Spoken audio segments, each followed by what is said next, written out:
say a prayer for me. A couple weeks ago, my young friend, Carrie Anna, who has in the past blessed me with a couple of little paintings that she did, her and her mother came by and spent some time talking. I love it that they're able to do that. They have to make a trip out here, which is a distance from where they live.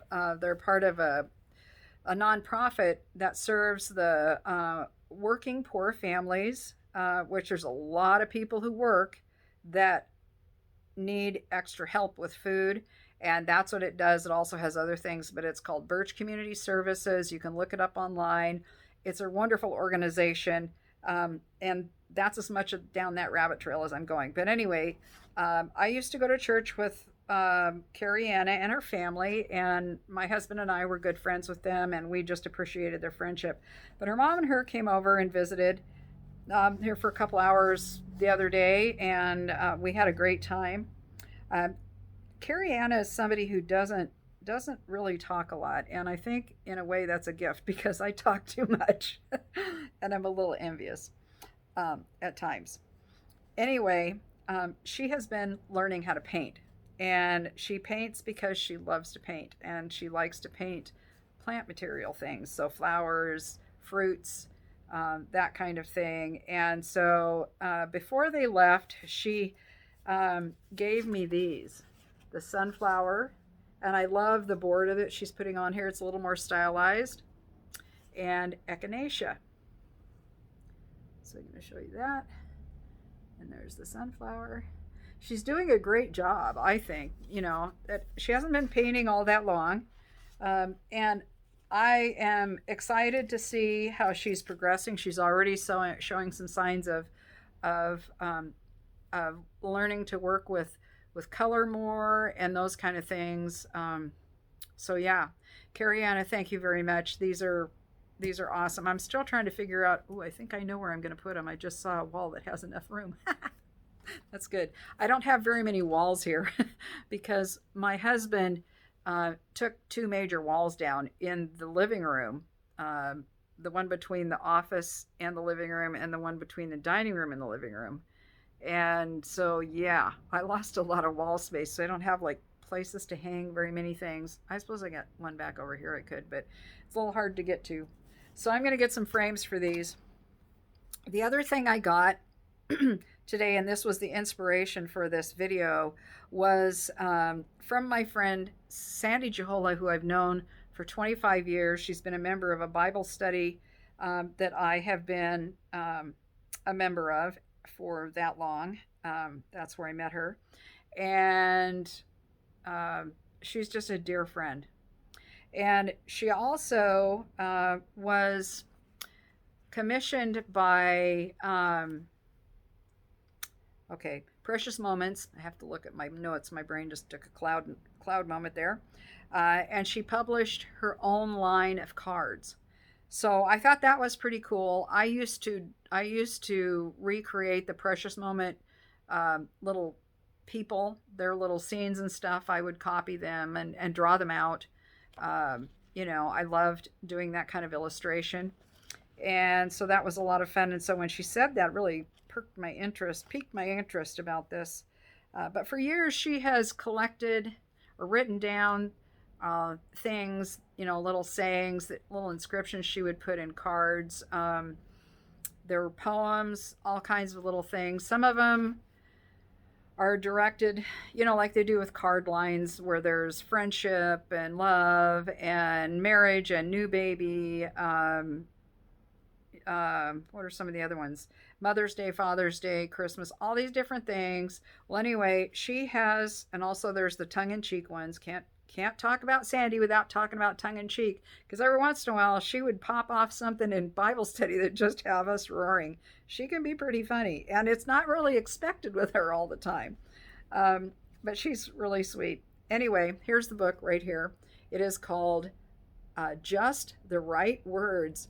How many times have you had a card, maybe it's a blank card, or you've wanted to write a little note and you didn't know what to say? Sandy's got your back. This is full of ideas. And it's just wonderful. I'm so thankful that she finally took up this project and made it a reality. Um, she even explains to those of you who don't know about um, writing and stuff what the three little dots are. See that? Those three little dots. She talks about what those are and why they're there and how they're a benefit for you. Lovely dedication in the book.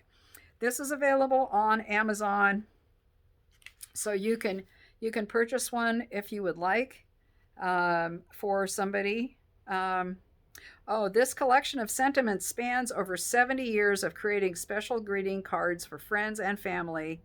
Inspired by my friends to create this book, I journeyed on a virtual treasure hunt to uncover bits and pieces of words written on the backs of envelopes, crumbled cocktail napkins, lined notebook paper, sticky notes, even morsels transferred from the palm of my hand, anything available for my pen to record and capture, or fleeting thought that might escape me and be lost forever. I hope you will find it inspiration in these words. And this is so what Sandy is like. She is somebody who loves people well, and she's also a good cook and just a sweet friend. I am so thankful that she has been my friend all these years, and now to have her precious book. And Sandy, congratulations on your new book. I hope it sells well. And for those of you who need a gift for somebody, whether it is for Christmas or for whatever it's for, birthdays, maybe you have somebody in a who went into the hospital. This might even be good for them. I mean, the sayings are wonderful in here, and there's the poems in the back. So there's a lot of things that you could use this book for as far as a gift. Yeah. So anyhow, I just wanted to offer that to you. And about giving gifts, this is the part that I wanted to share with you that I got to thinking about. And it's really speaks to who I am too. And I am not somebody who, whenever anybody has a birthday, I give them a gift. I'm just not that person. You're lucky if you get a birthday card, honestly. Um, my brothers and I laugh. We call well, my maiden name was Fitch, Fitch, and we used to call it the Fitch disease. We'd always get things late to the person in the family who had the birthday. Yeah, my younger brother and I. That was kind of between us. I don't know that my older brother did that. I think he might have been better about it. But yeah, we never. And as a matter of fact, I don't know that he's like this, but I know I'm like this.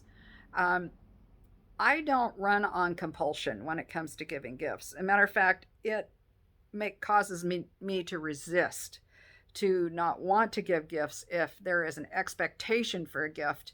Um, I mean, there's certain things that you want to give a gift for where it's a little more expected, things like weddings and a new baby, things like that. I think those are good reasons, you know, uh, but I'm not going to I don't want to feel that pressure. I do not like that pressure at all. Matter of fact, it's one of the reasons I quit sending out Christmas cards was because there was this expectation, and it was an unspoken expectation. Y'all know what I'm talking about. You're expected to send Christmas cards or give Christmas presents to everybody and their dog. Why? We all have so much stuff. So my heart for giving gifts is that it's because it's born out of a desire of the love I have for that person, or that I see a need that they have that I know that I can meet. Um, Maybe it's a helping hand. Maybe I don't know. It might be a piece of artwork. It might be a plant. It might be time with them. It might be going for a walk. It might be sending them a card or giving them a card or a gift of some kind. But whatever I give them, I consider a gift. Maybe it's a phone call. Those are all gifts. They're gifts of ourselves. They're gifts of our time, sometimes of our finances, and of our strength and our talents. So I look at gifts a little differently than probably I would say the average person does. So that's why those of you who know me, if you don't get birthday gifts or you don't get a birthday card, please don't be offended. It is just, and I've tried, trust me, I have tried. I have tried to be that person, and I wanted to be that person that would send a gift every time there was a birthday, and I would remember it and have it on time and all of that. And for whatever reason, I've just never been able to, and I can't explain it. I can't. I know there's been times I've overthought things and ended up buying something and then not sending it. That's even worse. I've got, yeah, there's something back there. But anyway, I would just say I've had to deal with this for years and it's just really annoying. But I'm just saying this is who I am. I'm 64. Unless God does a miracle, I'm not changing tomorrow. So, and I don't feel bad about that. I've kind of reconciled with that feeling like I wasn't enough because I didn't or wasn't able to give gifts. Because there's been times I literally have had no money and not been able to give gifts. And so, yeah. So if you're feeling pressure and you don't have the finances to buy a gift, there's a lot of other ways that we can give gifts. I remember a few years ago, this is actually, I probably, first time I saw it was probably 30 years ago or more. They used to have coupon books. I think people still give them, where you write out things that you'll do for the person, you'll give them a back rub. This is like especially this happens with spouses, but you can do it for a friend. I'll wash your car or I'll detail your car. There's a big one, detail their car for them. Or go fishing with them. For husbands, for their wives, it's like I'll do the dishes for a week, or not just for a day, for a week. Just saying, dishes. There are dishes 3 times a day in my sink. So doing them for a week is a big deal. That's a gift. So anyway, sorry, I had to put that in there. For wives, it can be, making their favorite meal, their choice, um, and that kind of thing. There's all kinds of creative things we can come up with if we think about it. So there's ways to give gifts that don't cost anything but our time and our talents. And I would highly recommend these gifts above other kinds of gifts because they are some of the best gifts and the most memorable.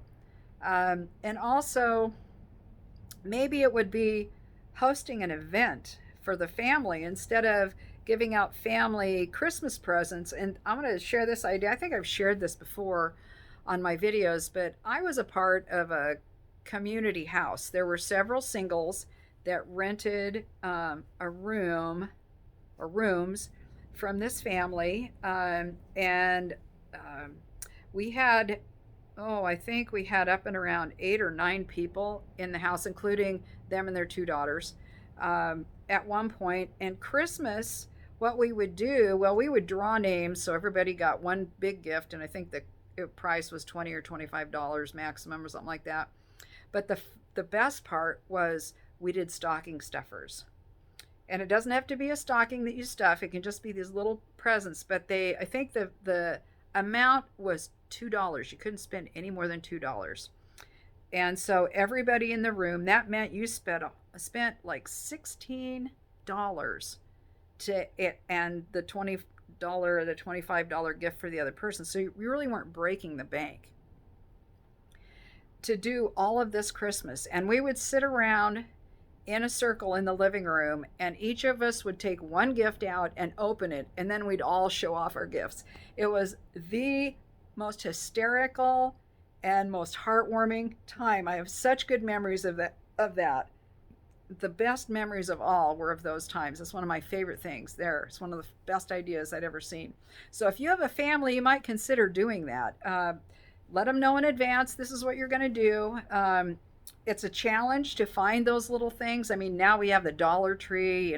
We have places that sell things for $1 now, so that's good. We just had dime stores, and it was a little harder to find things. You had to really poke around for them, And I would encourage you that if you do this, that you get creative in where you look for stuff, because there is little $2 items. Maybe you make them, you know, depending upon the size of the family, I guess would be depending on how what the limit would be. But it's a lot of fun, and it's a great way to interact with each other. Um, and it was amazing how many inexpensive gifts that people got that they really loved and they actually used. It was really, really funny.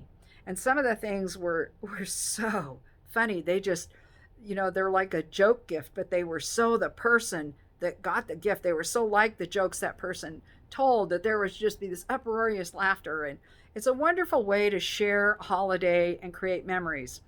So instead of just going out and just dumping money right and left, take a little bit more time, pause a minute, and think if there's another way that you can do this that will actually make it more enjoyable and more memorable for you all. So I hope that inspired you a little bit. Again, remember Sandy's book. It's on Amazon, and I will be posting a link in the description where you can order it for yourself or for someone you love. Yes, so thank you.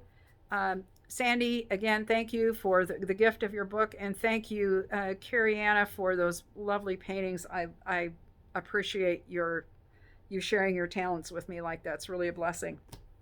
So I'm going to bid you all a fond adieu. This is Patty the Tinkerer's wife signing off. God bless, and I'll see you next time.